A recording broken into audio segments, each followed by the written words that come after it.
28 मार्च को जब आईपीएल शुरू हुआ था तब जो सपना देखा था वो सपना आज पूरा करने का समय है।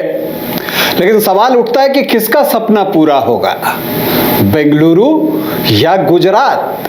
जी हाँ, फाइनल मुकाबले में आज दोनों टीमें नरेंद्र मोदी स्टेडियम अहमदाबाद में एक दूसरे से भिड़ेंगी और दोनों की कोशिश होगी कि वो अपना दूसरा टाइटल जीते।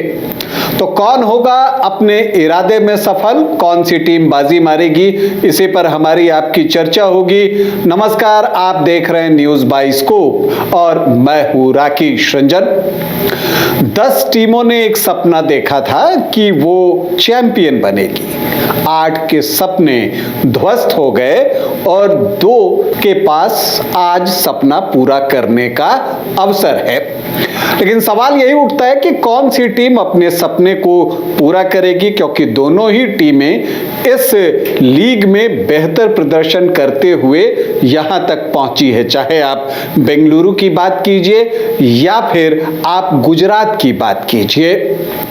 बेंगलुरु की टीम कप्तान रजत पाटीदार हैं, लेकिन बल्लेबाजी उनका हमेशा की तरह विराट कोहली के इर्द गिर्द ही घूमता है। इस फ्रेंचाइजी लीग में बहुत सारे बल्लेबाजों की चर्चा हुई, लेकिन विराट कंसिस्टेंसी के साथ रन बनाते चले गए और अपनी टीम के लिए उन्होंने सबसे ज्यादा रन बनाए हैं। 600 से ज्यादा रन वो बना चुके हैं और इनफैक्ट लगातार पिछले कई सीजन से जो है वो 600 का स्कोर लगभग बना ही लेते हैं। ये उनकी कंसिस्टेंसी है। दूसरी तरफ आप देखें तो गुजरात के कप्तान हैं शुभमन गिल, वो भी बहुत कूल खिलाड़ी हैं और आपको वो रन बनाना जानते हैं। बड़े मैचों में भी रन वो बनाते रहते हैं। तो एक मुकाबला इन दोनों बल्लेबाजों के प्रदर्शन पर भी बहुत कुछ टिका होगा। हालांकि गुजरात के लिए साई सुदर्शन जो हैं वो जबरदस्त लय में दिखे हैं और उन्होंने अपने खेल से लगातार दूसरे साल भी प्रभावित किया है, लेकिन उनका बल्ला छूट रहा है और वो हिट विकेट 2 मैच से हो रहे हैं, पिछले 2 मैच से। वैसे उनकी लय बनी हुई है और देखिए गुजरात की किस्मत का फैसला उसके ओपनिंग पार्टनरशिप पर ही निर्भर करता है। मतलब कि शुभमन गिल और साई सुदर्शन के बीच जो ओपनिंग विकेट की पार्टनरशिप होगी उसी पर बहुत कुछ निर्भर करेगा। देखिए राजस्थान के खिलाफ 167 रनों की साझेदारी हुई, 200 से ज्यादा रन चेज करने में कोई परेशानी नहीं हुई गुजरात को। लेकिन ये जो एक गुजरात की टीम है उसके साथ जो समस्या है, 3 पर बटलर आते हैं लेकिन उसके बाद वैसी बल्लेबाजी नहीं है। तो बेंगलुरु कहां मौका देख रहा है कि अगर वो अर्ली विकेट निकाल लेता है गुजरात के, तब फिर आप गुजरात पर दबाव बढ़ा सकते हैं।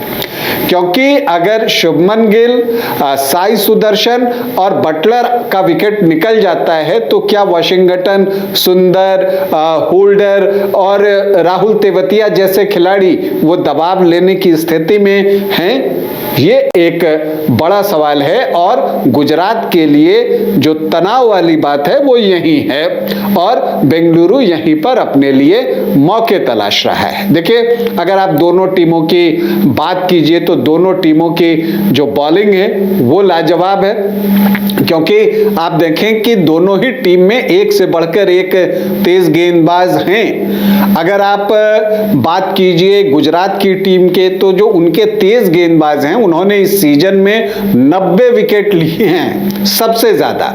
और दूसरे स्थान पर बेंगलुरु की टीम है, उनके तेज गेंदबाजों ने इस सीजन में 74 विकेट लिए हैं। अगर आप देखें तो कगिसो रबाडा जबरदस्त फॉर्म में हैं, 28 विकेट लेकर पर्पल कैप होल्डर बने हुए हैं और वो फाइनल में आज उतरने वाले हैं।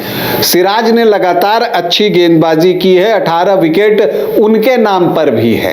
होल्डर अच्छे से उनका साथ निभा रहे हैं। प्रसिद्ध कृष्णा भी समय समय पर विकेट निकालकर दे देते हैं और राशिद खान भी हैं। हालांकि आप कह सकते हैं कि राशिद का जो प्राइम फॉर्म रहा है वो वैसा फॉर्म इस सीजन नहीं दिखा है, लेकिन उन्होंने अपनी लय प्राप्त की है। हालांकि कुछ मैचों में वो महंगे साबित हुए, क्वालिफायर 2 में भी वो महंगे ही साबित हुए थे। लेकिन अगर गुजरात को जीतना है तो राशिद खान बहुत महत्वपूर्ण होंगे, क्योंकि रबाडा सिराज होल्डर के बाद अगर उन्होंने जो है अच्छी गेंदबाजी कर दी तब बेंगलुरु के लिए मुश्किल होगी। देखिए बेंगलुरु के जो कप्तान हैं रजत पाटीदार, उन्होंने क्वालिफायर 1 में जबरदस्त प्रदर्शन किया, 93 रन सिर्फ 33 गेंदों पर उन्होंने बना दिए थे। तो उन्होंने अपने खेलने का तरीका बदला है जब से कप्तान बने हैं। आप कहिए कि जिम्मेदारी आई है तो उनका खेलने का अंदाज और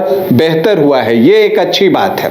दूसरी तरफ अगर आप बेंगलुरु के गेंदबाजों की बात कीजिए तो भुवनेश्वर कुमार गजब की लय में है, इकोनॉमी उनकी जबरदस्त है। जॉश हेजलवुड का कहना क्या, जैकब डफी हैं। तो जो 3 टॉप बॉलर हैं वो आपको बेंगलुरु के पास हैं और इनके सामने शुभमन गिल और साई सुदर्शन की परीक्षा होनी है।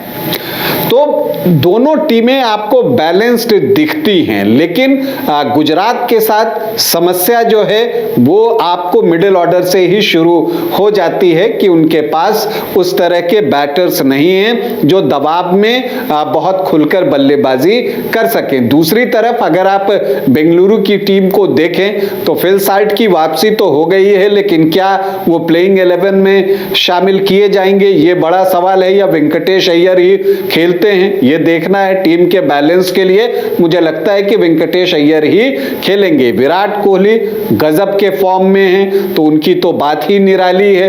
तो वहां पर आप देखिए तो वो हैं, फिर रजत पाटीदार हैं और देवदत्त पड्डीकल ने तो इस बार बिल्कुल ट्रांसफॉर्मेशन कर लिया है आपको T20 क्रिकेट के लिए, जबरदस्त लय में वो भी दिख रहे हैं। इसके अलावा आप देखिए तो टीम डेविड नीचे हैं, कुणाल पांड्या ने इस सीजन में काफी अच्छी बल्लेबाजी की है। तो बेंगलुरु की बल्लेबाजी स्ट्रांग दिखती है, 1-2 विकेट गिरने से वो टीम दबाव में नहीं आएगी, लेकिन गुजरात आ सकती है। लेकिन गुजरात की गेंदबाजी भी अच्छी है और शुभमन गिल ने अपनी टीम को संभाला भी अच्छे से है। अगर हम दोनों टीमों की बात करें एक दूसरे की भिड़ंत की, तो अगर आप इस सीजन में बात कीजिए तो 3 मुलाकातें दोनों टीमों के बीच हो चुकी हैं इस बार, जिसमें कि 2 मैच जो है वो बेंगलुरु जीतने में सफल रहा है और 1 मैच जो है वो मुकाबला गुजरात ने भी जीता है। ओवरऑल देखें तो 9 मैच दोनों टीमों ने आज तक